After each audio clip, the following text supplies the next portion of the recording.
Ahmedabad plane ક્રેશની ઘટનાના 1 વર્ષ બાદ પણ તે ભયાનક ક્ષણો પ્રત્યક્ષદર્શી આર્યન અંસારી અને નીલમ અંસારીના મનમાંથી ભૂંસાઈ નથી। આર્યન અંસારી તે સમયે પોતાના ઘરના ધાબા પર હતો અને પસાર થતા વિમાનનો વિડીયો બનાવી રહ્યો હતો। થોડી જ ક્ષણોમાં વિમાન ક્રેશ થતા સમગ્ર વિસ્તારમાં અફરાતફરી મચી ગઈ હતી। ઘટનાને 1 વર્ષ પૂર્ણ થતા બંનેએ દુઃખ વ્યક્ત કર્યું અને પ્રાર્થના કરી કે આવી દુર્ઘટના ફરી ક્યારેય ન સર્જાય।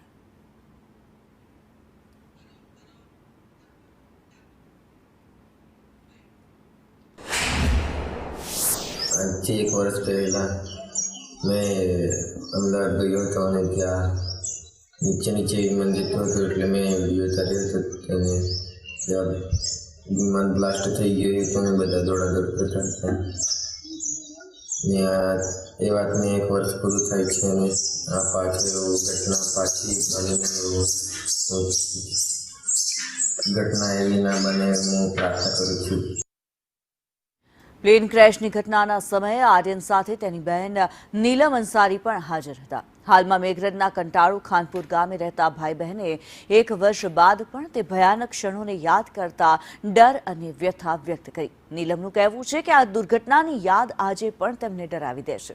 તેમણે પ્રાર્થના કરી કે આવી કરુણ ઘટના ફરી ક્યારેય ન બને અને દુર્ઘટનામાં જીવ ગુમાવનાર તમામ લોકોને ભાવભીની શ્રદ્ધાંજલિ અર્પણ કરી। એર ઇન્ડિયાનું અમદાવાદથી લંડન જતું જે પ્લેન છે એ ક્રેશ થયો 1 વર્ષ પૂર્ણ થયું છે। આ જે કરુણાંતિકા ઘટેલી છે જેની અંદર 260 કમનસીબ જે લોકો છે તેઓએ પોતાના જાન ગુમાવ્યા છે। ત્યારે આ પ્લેન ક્રેશ થયાને 1 વર્ષ પૂર્ણ થયું છે। ત્યારે આ પ્લેન ક્રેશના જે સાક્ષી રહ્યા છે કે જે અરવલ્લી જિલ્લાના મેઘરજ તાલુકાના અંતરિયાળ વિસ્તારમાં આવેલા જે આર્યન અંસારી અને નીલમ અંસારી જે ભાઈ બહેન કે જે ધાબા પર હતા અને જેમને પ્લેન ક્રેશ થયેલું જોયું છે। ત્યારે આ 1 વર્ષ પછી એ શું કહેવા માગે છે સમગ્ર બાબતને લઈ અને આપણે વાત કરીશું। સૌથી પહેલાં એમના આર્યનભાઈના બેન નીલમ અંસારી એ આપણી સાથે છે। નીલમબેન, પ્લેન ક્રેશ થયું તમે તમારી જાતે જોયું છે, 1 વર્ષ પૂર્ણ થયું છે, શું કહેશો તમે? પ્લેન ક્રેશ થયું, અમે ત્યાં હતા અને અચાનક પ્લેન જતું પાછી થઈને અમે બંને સાથે જતા તેને વિડીયો ઉતાર્યો। અચાનક ઘટના બની એટલે અચાનક બી ગયા, ગભરામણ ચાલુ થઈ ગઈ, ત્યાં શું થઈ ગયું એમ પછી વિડીયો જોયો, પછી બધાને બતાવ્યો અને ફોન કરીને કીધું એમ થયું હોય। ચોક્કસથી તો આ હતા નીલમ અંસારી કે જ્યારે પ્લેન ક્રેશ થયું એ સમયે ધાબામાં ભાઈ અને બંને સાથે હતા।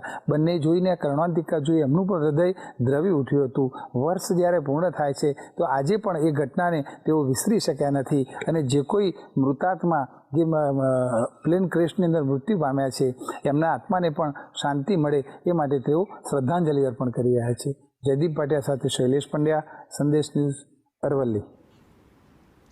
1 વર્ષ વીતી ગયું પરંતુ અમદાવાદ પ્લેન ક્રેશની પીડા આજે પણ અનેક લોકોના દિલમાં જીવંત છે।